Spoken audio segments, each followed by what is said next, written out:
It's Fill Your Plate Now, where every bite brings you closer to the farm gate and further from what's unhealthy. Now here's your hosts, Julie and Tammy, helping you live well by filling your plate well.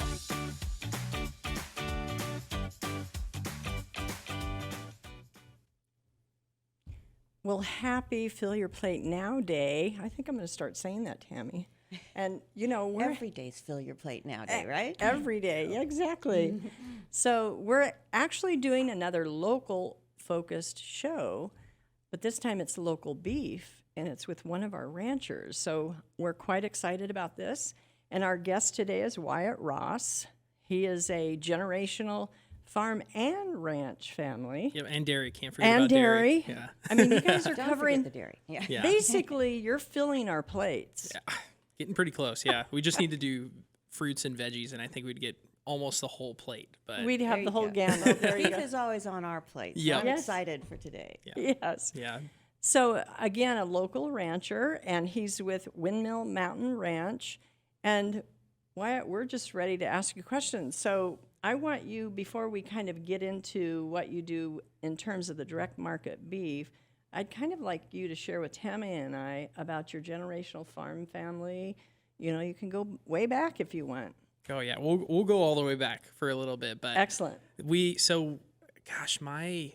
I guess it would have been my great grandparents were the first generation in Arizona, and they were actually on their way to California, and they're I can't remember what car it was, but it was like a Model T. It was like a real old vehicle, and they actually broke down in what is now the Gilbert area.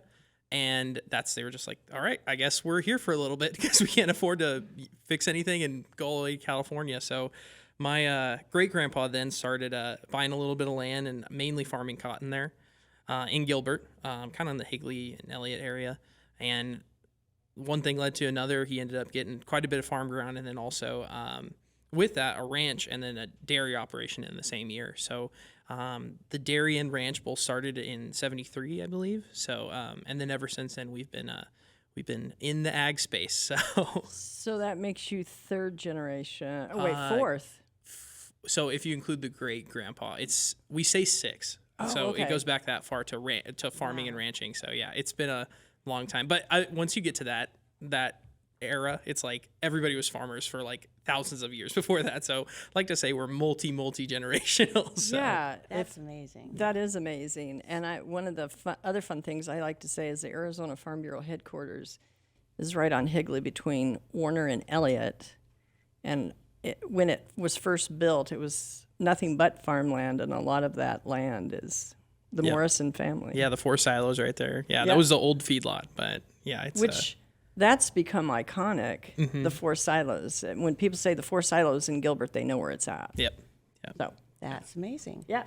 Well, and, you know, I was wondering, too, how did you go from that then to finding an interest in direct shipping to consumers? Because I think that's a great idea to be able to Yeah, it do was direct just shipping. It started mainly with my parents, and just growing up, going to baseball games and that sort of thing. Hey, you guys are ranchers, can I get a beef? And so it just kind of started snowballing that way. And when I graduated college, my parents kind of were saying, you know what, you can try to do something with it and see what it turns into. And we really started pushing into it, and that would have been 21, I believe. So yeah, we started pushing into it, and it's been really interesting because it's not like we knew it was good beef, but when you start talking to, chefs that have been in the industry for 40 plus years, and they're saying it's the best beef they've ever had, then it's like, okay, we have a product here. We don't just have like a commodity beef. We have like an actual product that's really good. So that's been really cool. Do you sell to any of the chefs in the valley here then? Yes, or- yeah. Oh. So kind of the biggest chef that we have right now is Christopher at Christopher's at the Biltmore, and he's been great. Just talking to him about what to look for in beef and what chefs of that level are kind of looking at for beef, and it's been really fun to kind of shoot ideas off of each other and just figure out how to fill your plate, I guess, fill people's plates. Thanks for the plug there. Yeah. And let's talk a little bit about the actual business and where customers can get it. I know that if somebody goes to fillyourplate.org, they can search and find your beef. And again, it's Windmill Mountain Ranch. So you guys have a website. Yep, windmillmountainranch.com, and that's where we do majority of our business, direct to consumer things. So that's just where you can get it. So we have everything from smaller boxes. We have like a 10-pound box. Then we also have everything up to, get a whole beef. So that's which, beef prices have been going up like crazy. That is still like the best way and cheapest way to get beef. Like it's like, I think right now we're averaging about $6.50 a pound. So in the meat, so like you can look at the grocery. That's $6.50 in the steaks. That's $6.50 in everything. So Wow. it's a pretty good price. That's amazing. Yeah, and great product. Yes. too. Yeah. And I've tried your beef. I love your beef. And later on, we're going to ask you about when, I loved your smash burger. I can't talk today. The smash Close enough. burger recipe. And so I'll want you to do that. But you actually, it's easy also if I purchase from you, you're vacuum packed. Talk about that whole, what I'm going to get when I order a box or a half a beef from you. Yeah, so there's kind of two different forms to get your beef in, and it's the individual steaks, individual boxes that you'll get that vacuum sealed USDA product, and then there's also the custom exempt whole, half, and quarter shares. And the custom exempt is where you buy the actual steer, and so it's in your name, and then you just have it butchered. So we handle that whole process for you. You don't see the animal unless you want to. I've always sent videos of them like before, like and then after in the carcass, and it's pretty interesting to connect with that whole process. And then it hangs for 2 weeks there. After that, it's packaged, cut, ready to go for you. So that's kind of how the beef shares work. And then the individual steaks is just, we like to say it's like Amazon, but with beef. So we just directly ship it from our butcher in Buckeye, and it goes wherever you need it to. We ship to New York. We ship everywhere. So yeah, we get it to where it needs to be. So. Oh, that's amazing. All over the U.S. Yep. Then. That's great. That's great. Well, not being from a ranch family, walk us through a little bit, how long is the whole process of raising beef, and what kind of investment and how that goes from the day you get the animal or have the animal born on property to when it's sold to consumers? The gate to plate. Yeah. Yeah. Right, so you put it better. yeah. So it usually starts in February. So we actually just had our baby calves this February, so they're adorable right now. But so they grow up on the ranch up in Sedona for about until May, and then they snowbird up to Flagstaff. So we drive them up the trail into like the Rogers Lake sort of area. I don't know if you guys are familiar with that, but that's kind of where we're at. They hang out there until October, getting fat, drinking their mom's milk, that sort of thing. And then once they start to wean off, we then send them to our feedlot down in southern Arizona in Gila Bend. So, snowbird again. So from October, now they're coming down to the valley right when it starts to get really good weather. And from there, that's where we feed them out with we grow the grain and most of what they eat on site there. So it's, kind of all inclusive. And I think that's really what separates our beef as compared to just regular consumer beef that you get at the grocery store. Is that we do have a hand in every single part of the operation. So, including the feed, and the feed is a huge part of it. A huge part of that. So would it be correct if we said do you finish with grain? Mm-hmm. Yeah. Okay. So we finish with grain. And again, like referring back to those chefs, that's how chefs want their meat. Okay. So that's like, And that's my preference too. yeah, exactly. Yeah. It's, the grass-fed stuff is really interesting, and I think there's a place for it for sure. But when you're just like talking about pure, like tenderness, pure marbling, like just the fundamentals of beef, like you cannot beat corn. So Yeah. it's really good. So what about your sustainability practices? Because that's probably when I'm talking to the public or somebody's coming up to me, they know who Tammy and I work for, her for the Arizona Milk Producers, me for Arizona Farm Bureau. And that's probably within the first 5 questions they ask is the whole sustainability issue. What is it with your ranch? Yeah, so we stay completely in Arizona. That's not usually what happens with most beef. I think the average food miles on beef is like 14 of domestic beef is 1,400 miles. So they travel 1,400 while they're still alive, and then they have to travel to a facility to get processed, and then they travel to wherever you're at. And usually that's generally in the Midwest, like coming into the Midwest and then going out to the coastal states, which is just it's a big, huge process. And I'm not saying it's a bad thing. It's just that, and our food miles is at like 150. I think it's 150 total. So it's not, we don't drive them very far anywhere. So, which leads to less stress on the animal and, an overall better eating experience. So, I think that is probably one of the things that you can say is the most, you can total that the best sustainability practice. But another thing is that we grazing in northern Arizona, helps just keep the forest clean, take off that like old perennial grass and have it grow up new perennial grass, and just being part of the environment, because grass is meant to be eaten, and also just generally keeping the forest clean. So that's something that's very important, I think. So, and just like we have waters in the forest that, not just only water our animals, but, water a plethora of other wild animals that otherwise would not have water in that location. So we like to think we're little forest rangers out there a little bit. So That's awesome. And going back a little bit to Tammy's earlier question, the gate to plate process. Mm-hmm. So your beef really is on the land, which to me is a sustainability issue too, on the land for about 18 months of their life, or am I when they're from before they're finished, fed out for the finishing for the harvesting? So it's about 9 months that they're up in. Right. Yeah, so 9 months, and then we usually like to butcher around 18 months, and then the other 9 months is down in Gila Bend where we feed them out. So Perfect. yeah. So that, and it's just everything is in house right there. So it's, as compared to getting things from multiple different states, we're very local. So Truly local beef. yeah. Yeah, and my biggest experience with local beef is on my plate. So I had a question for you, since you're the expert. Are there certain cuts that you like of beef more than others, and how do you like to prepare them? Oh, well, it's hard to beat a ribeye. I would say that for sure right off the bat. But recently I've been having my ribeyes cut. They're called Jorge steaks. And so they're like, it's the, I can't remember what the muscle name's called, but like when you cut a ribeye, they take the front cap off. And so it's a ribeye cap. And leaving that cap on, it just allows for a little bit more fat, a little bit more. It's just a cooler plate presentation too. So it's like a huge steak, but I really enjoy that recently. But another one is picanha, and picanha is just, it's amazing. It's quite like the best like cut out of a beef. We don't have too many of them because there's only 2 per animal, and usually my family takes them. So Explain what it is, though. You told me about it one time, and it made my mouth water. Yeah. So it's it comes from the another word for it is culotte. The French do kind of something similar to it, but they don't leave nearly enough fat cap on it, in my opinion.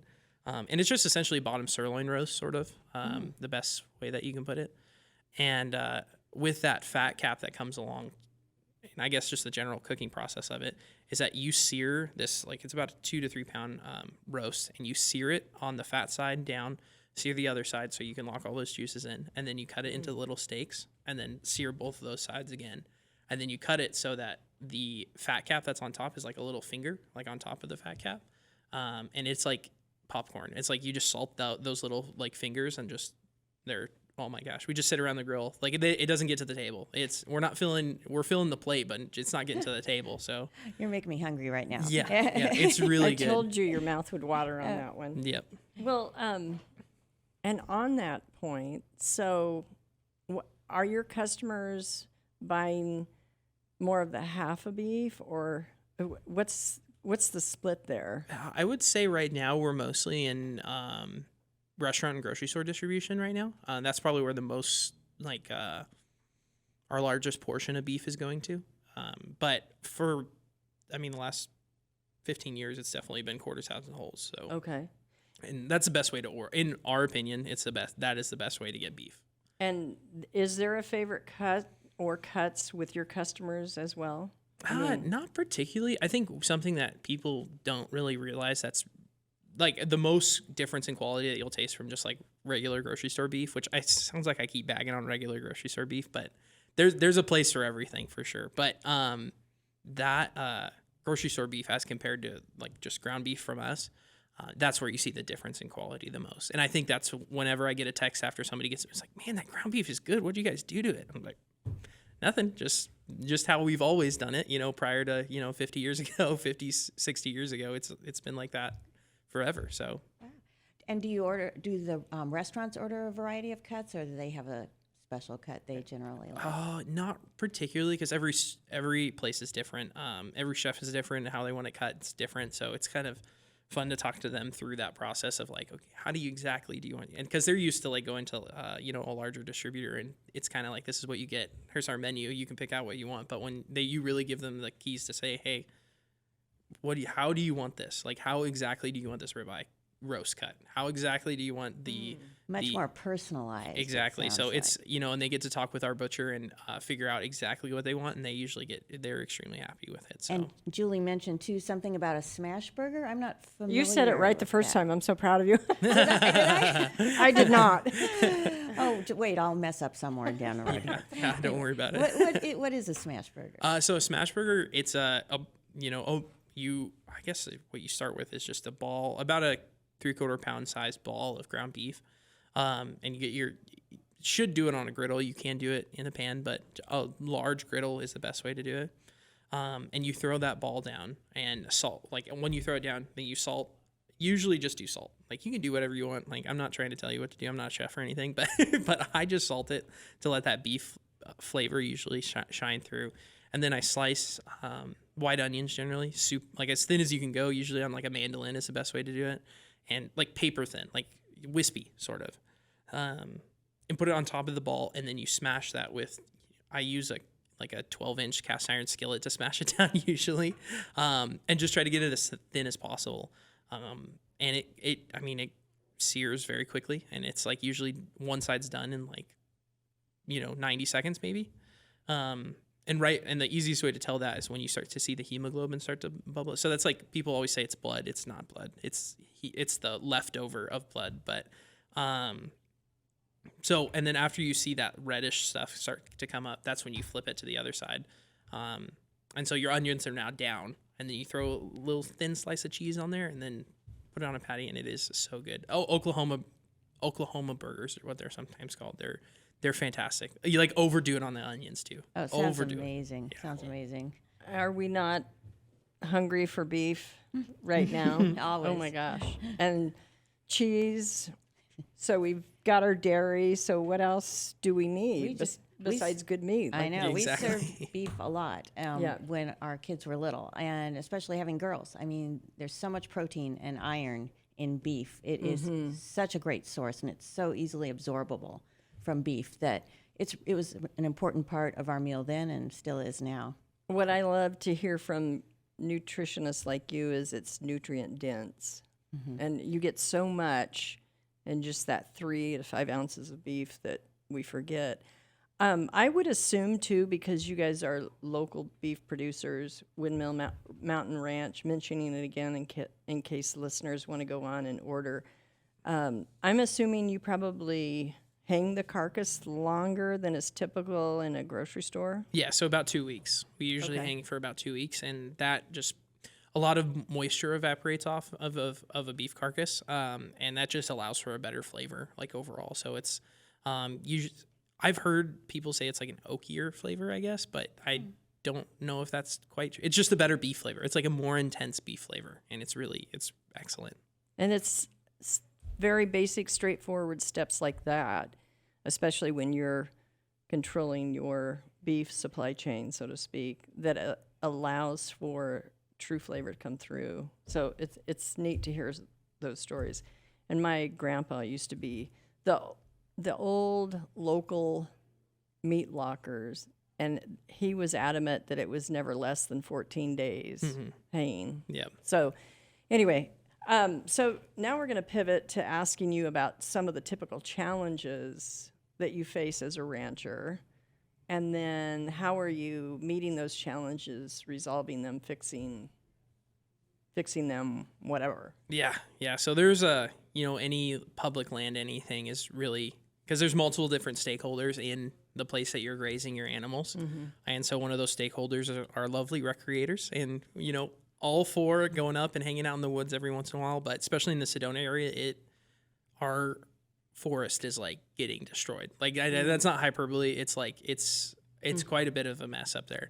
And luckily, there's been a few steps taken towards especially with camping restrictions and that sort of thing. But man, to say that it the ground looks the same as it did, even 10 years ago, it's totally different. So, part of that is just that we don't get a lot of rain, and there's not, we're kind of in the middle of a drought right now, and there's a lot of guys who are suffering from that, and including us. And luckily, we were able to put in a water line through our place and, get quite a bit more water out, especially in the Sedona area. But it's still, there's people walking their dogs next to them, moving cows off of them, and it seems like nobody lives out there, but there's a lot of it's our whole livelihood is out there. So I think when you decide to take your racer up to Sedona, maybe don't rip through the woods or anything like that, and know that there's people that like call that place home. So, and cows. Stay on the trails. Stay on the trails. And it is a little bit tougher because you guys are smack dab in the Sedona area, and maybe in some of those very remote locations where some of our ranchers raise their beef, they may not face it. But your mom has kept me in the loop on so much of this, and it's just scandalous what's happening to the land because people aren't being obedient to what's going on with the trails and stuff. Yeah. It's you like to not have rules and regulations in place and just hope people will, choose the best option. But it's one of those things that like people are consistently not choosing a way to conserve their forests. And I think the Forest Service has helped us out quite a bit, but they've also like kind of not really shown up for us because the recreators are kind of what pays the bills on a lot of things. I'm not particularly sure, but yeah, it's tough because it's like I'm 24 and I've seen a big change, and my parents, they're in their 50s and it's like they see a massive change of like how it used to be, and it's just heartbreaking for them especially. So we hope something can change around on that end, but it's really hard to see how it is because Sedona's just getting busier. Yeah, and it got worse during the pandemic because people were getting cabin fever and they were going crazy, and it's spiraled out of control. Being outdoors more, I know. Yeah. I love Arizona.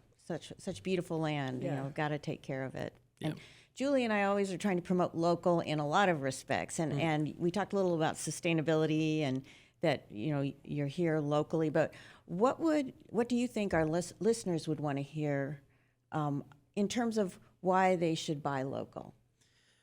I think the biggest like immediate thing that you would notice, and like I talked about the ground beef, is that just the difference in quality and the difference in how much the animal is actually cared for. Not saying that the traditional system isn't. I keep sounding like that, and I don't want to sound like that because it feeds the world. But I think for people that are really interested in where their food comes from, you just end up getting better quality, and that's what you notice first. Another cool part about it, and which everybody knows about buying local, is that you're buying from your neighbor as compared to a large scary corporation. Those scary corporations are great and feed the world, but it's something that what we're really concerned about is feeding the 4,000 or so families that we can do off of our ranch. So that's what we really want to do, is just feed those 4,000 families that are our neighbors, our coworkers, our friends, family. So that's what we're about. Are you having a tough time meeting the demand with your customers, or so far are you okay in that area? Yeah, I think we're okay. I mean, we luckily with the feedlot operation, we don't just have those ranch animals, but we also have the feedlot animals that come off of, and they're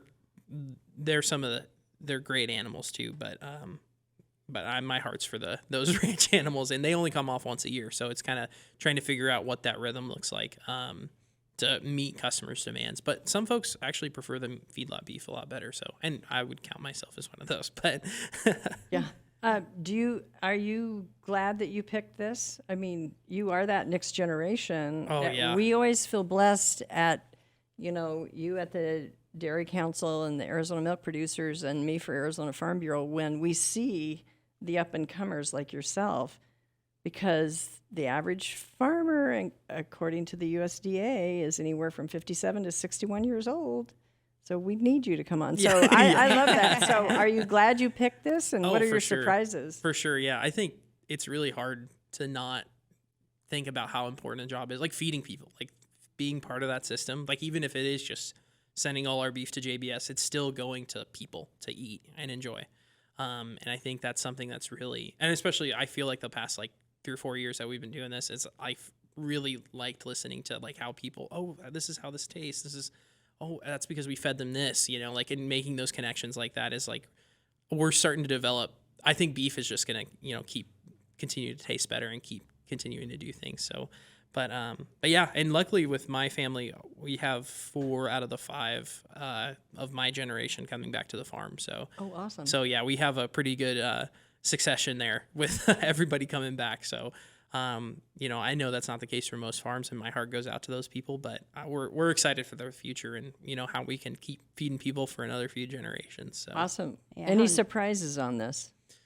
Oh, man. I think it's crazy how much of a beef comes off that isn't steaks. That was something that was really shocking to me the first like month. And I was like, not just like, cause I thought it's like a small percentage of it, like a very small percentage of your beef is actually just steaks. So buy your roasts, buy your ground beef more than you do your steaks. Cause we have quite a bit of, usually when we butcher animals, people want those ribeyes and want all those things like that. But it's, there's a lot of other things.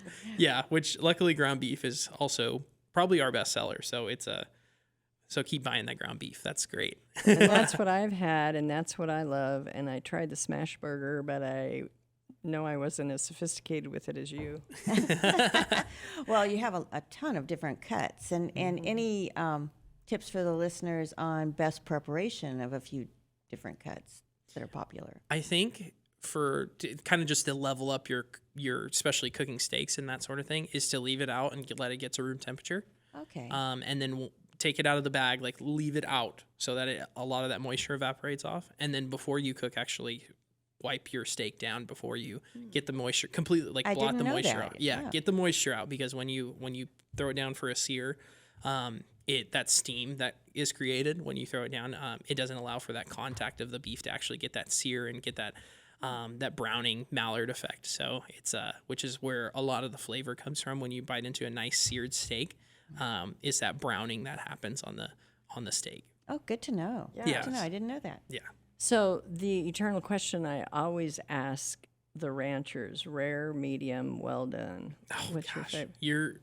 I think if you're anything over medium rare, you're an actual crazy person. So, and I feel will that way take too. that to the bank. So, And anything else anything we've missed? Anything you'd like to add? oh well, I guess you can find us at Windmill Mountain Ranch over all our social media platforms. And we post every once in a while, just kind of showing you about ranch life. But mainly, what we're focused on is looking for those solid partners in the grocery and restaurant business. And so, if any of your listeners are those people, we would love to talk. So, we keep moving forward on this, and we just want to get our beef to local folks. So, and create a great product for folks. So.